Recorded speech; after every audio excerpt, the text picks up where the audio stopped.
What's going on, everybody? It's your boy Broadway Joel, the voice of Dominican boxing, and we just got off watching a fight with Jeison Rosario and Jarret Hurd, where I'll be honest with you, I was very disappointed in terms of how the fight went. I was excited for this fight. I understand both fighters were what they call shot on the back end of their career and stuff like that. But I was a bit excited because my mindset was, yo, two offensive guys, maybe at the back end of the career, they know they can't afford another loss. You know what's gonna happen? We're gonna get a really, really, really entertaining fight. That's what my mind was. All right, you got two guys who who maybe not the twitch muscles ain't as fast as it used to be. And they're gonna be they both offensive, they both gonna be trading, and somebody's getting knocked out. That was my mentality, but it was bad, man. Rosario looked absolutely shot. Like Rosario looked like uh, like I've never seen him before. And Jarret Hurd, he seemed like he had a little bit more left in the tank, but he also don't look as good as he used to. Rosario just couldn't get out of the way of Jarret Hurd's jab. That was wild to me, how he couldn't get out of the way. He was just standing there walking forward with his hands up. His defense was basically keeping his hands up. At no point did I feel like he tried to, parry or use his legs or dip or I don't know. Sometimes you get in close and smother the guy so he can't get that jab off.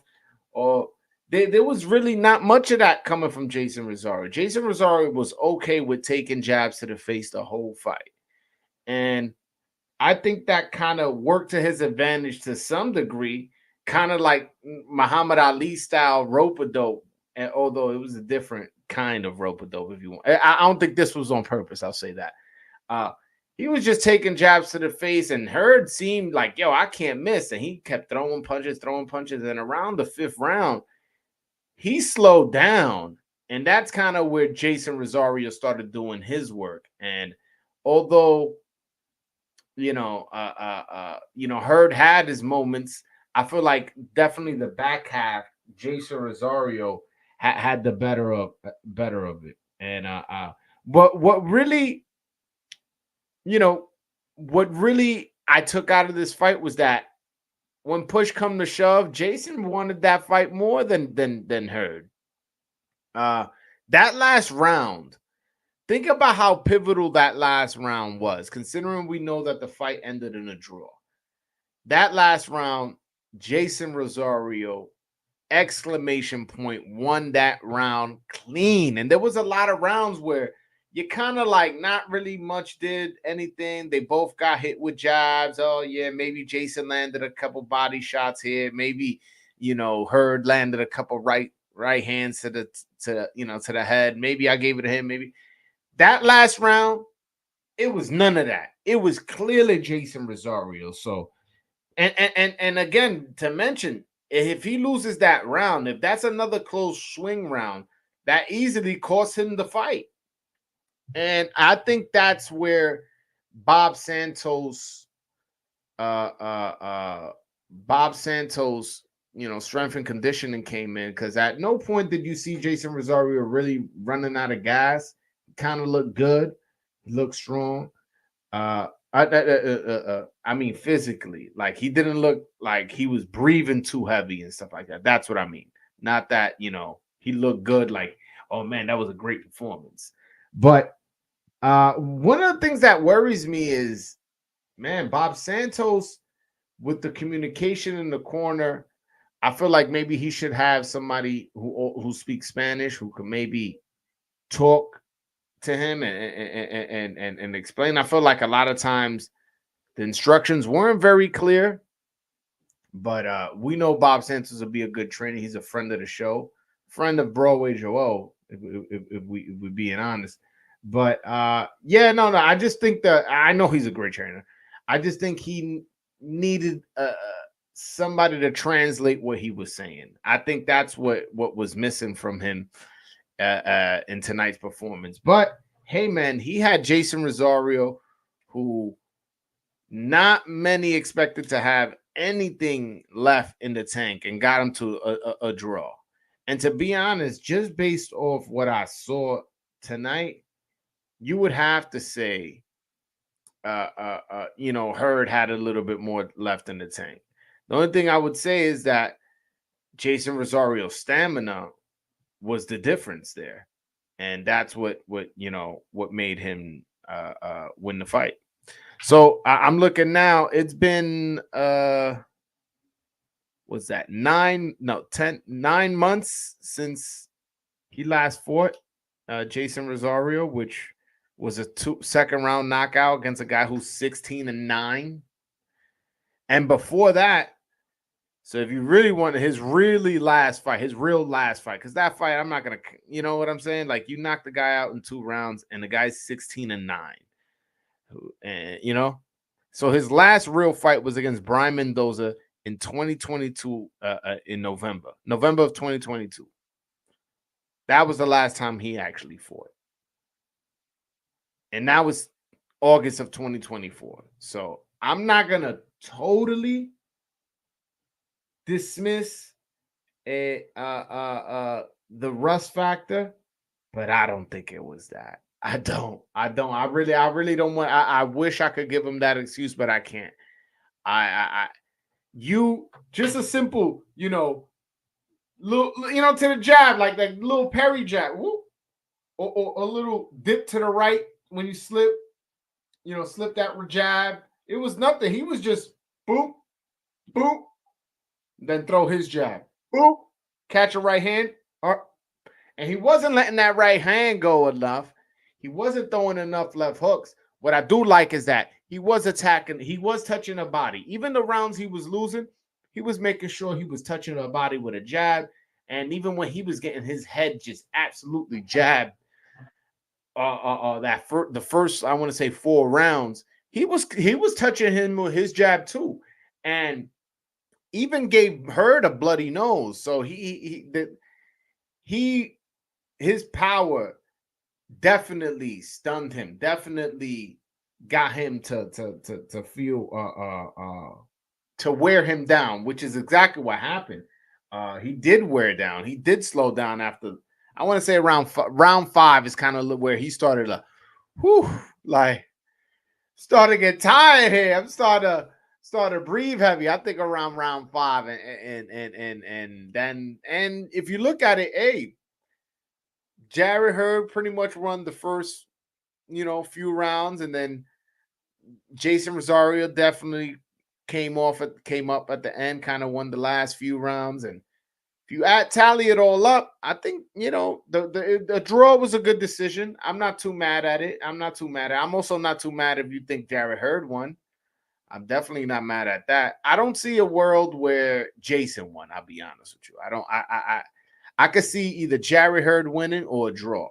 And hey, it was a draw, and I think that's fair. Jarret Hurd, when the decision was announced, kind of, come on, man, this, that, and the third. Now I think he has a right to feel that way. He has a right to feel that way. But I do want to say is that, remember this? Everybody was saying this is a make or break fight. This, that, hey, they both got a draw.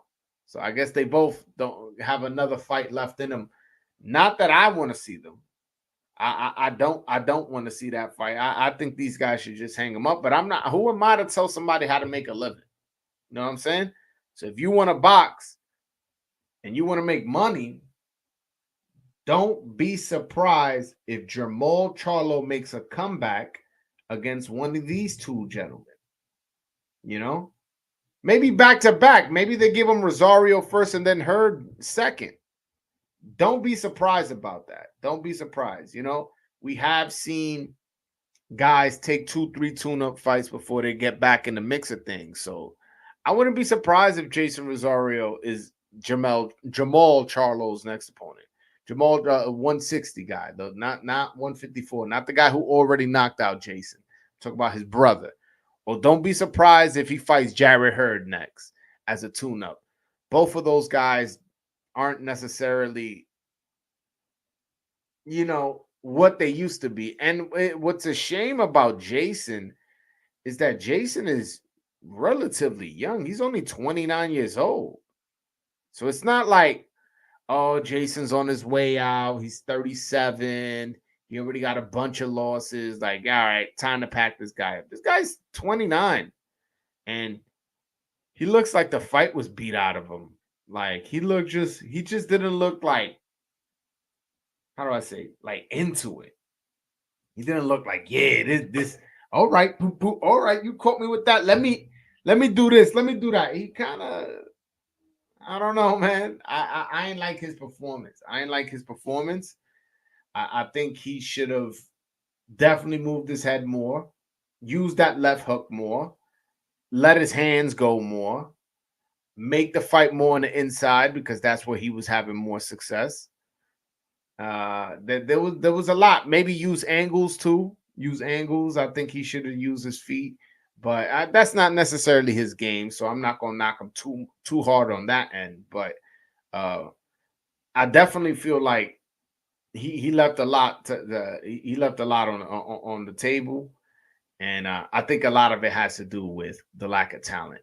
I mean the lack of gas left in that tank. That's probably the better way of putting it. I'm not so sure there's a lot of gas left in that tank. And it's unfortunate because who knows if he was a super dedicated boxer, what could it have been with him? If we remember in that fight with Julian Williams, man, he looked spectacular. Got a sensational stoppage in the guy's hometown. Sensational fight. And then after that, what happened? He fought Charlo. A lot of people remember, oh, he got dropped two times, and then the third time he got knocked out to a jab to the body. That's all people remember. But if you watch that fight, besides the rounds he got dropped in, he was giving Jamel a lot of problems. A lot. And if he could take punches to the body, I think that we don't know how that fight ends because he was landing some hard shots. He had Jermel almost with his hands in his pocket, not willing to open up. It was kind of like, hold on, this guy's landing bombs. This guy hits hard, and he wasn't as active as he usually is, and the pressure Jeison was giving him was bothering him.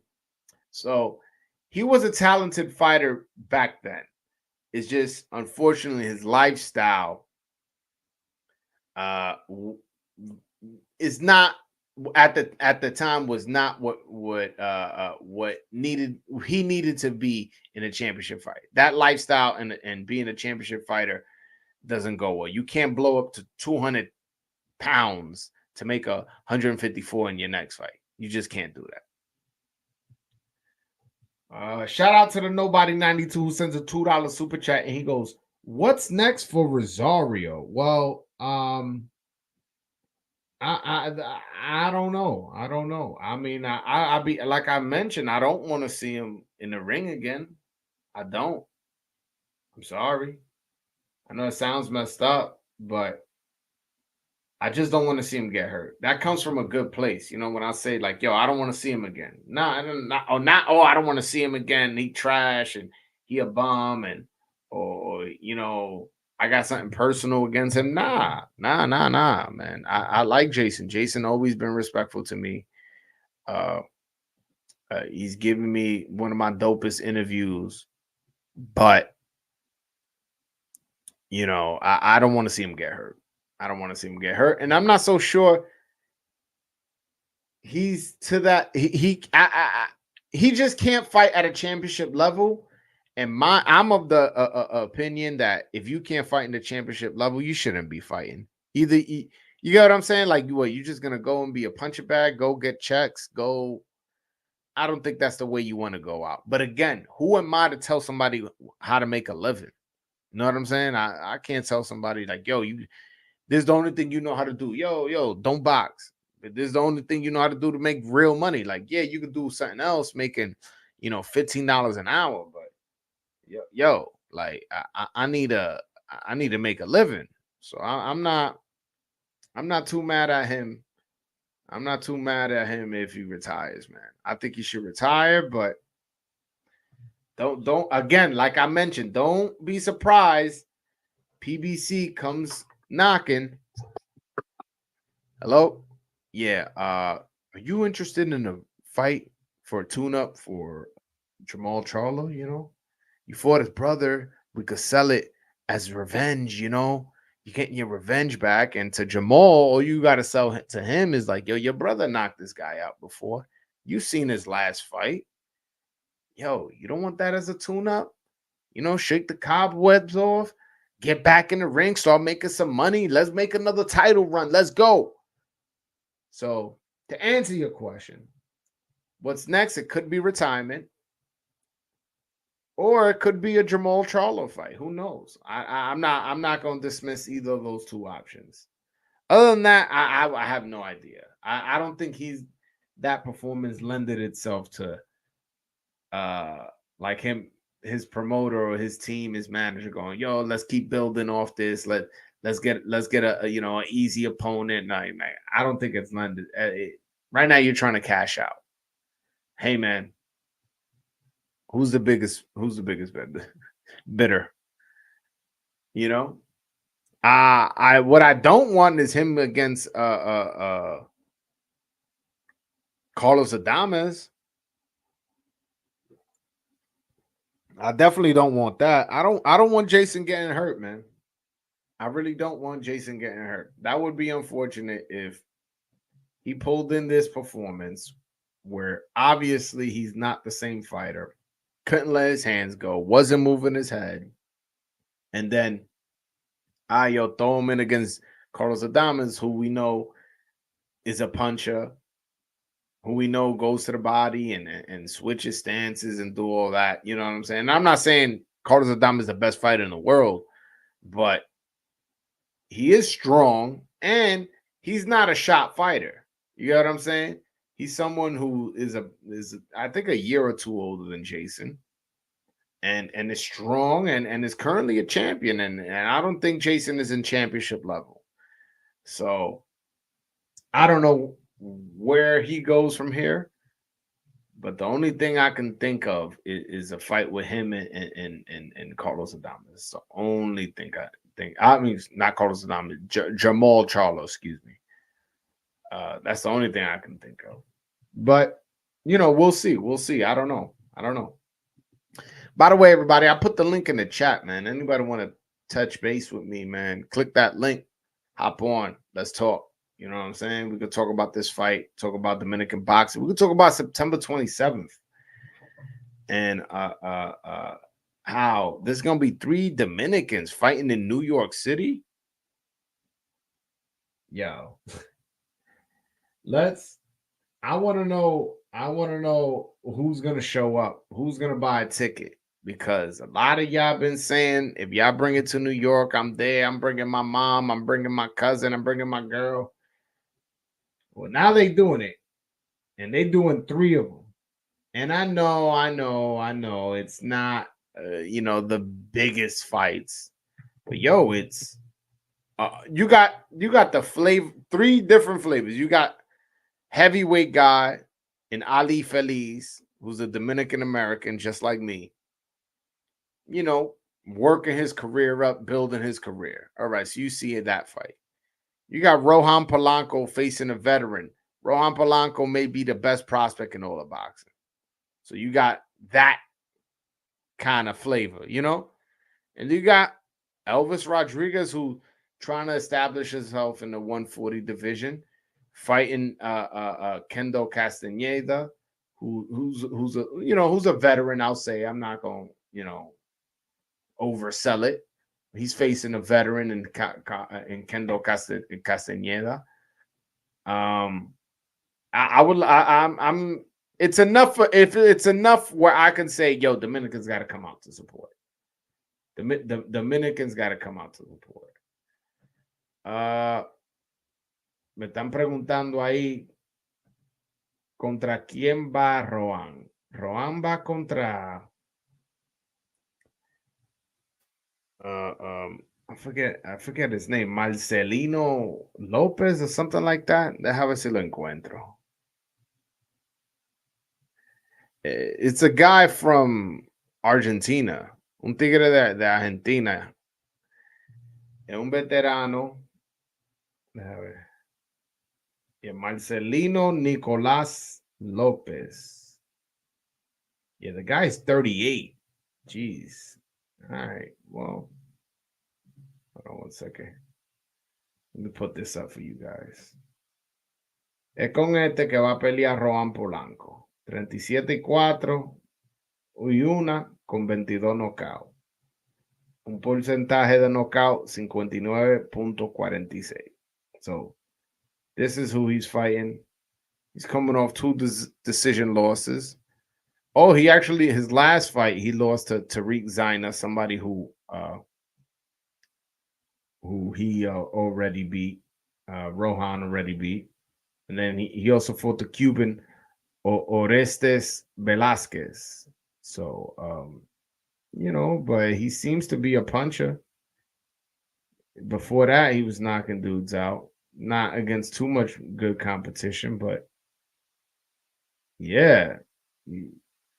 He had so Marcelino Lopez, the last time he won a fight by decision. Won, not because he went to decision and he lost. Last time he won a fight by decision was in 2014. Other than that, he's either lost a decision or won by knockout. So the guy's obviously a puncher. And guys from Argentina are known for being punchers. They're known for being punchers. So we'll see. We'll see. I'm definitely excited to see Roan Polanco fight again. Just forget against who. Yo, that performance he put out in Miami, and I know I've brought it up a few times. That was very impressive to me. That was very, very impressive to me.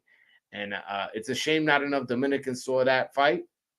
But Roan Polanco may be the next Dominican boxing superstar. I think he has that kind of talent.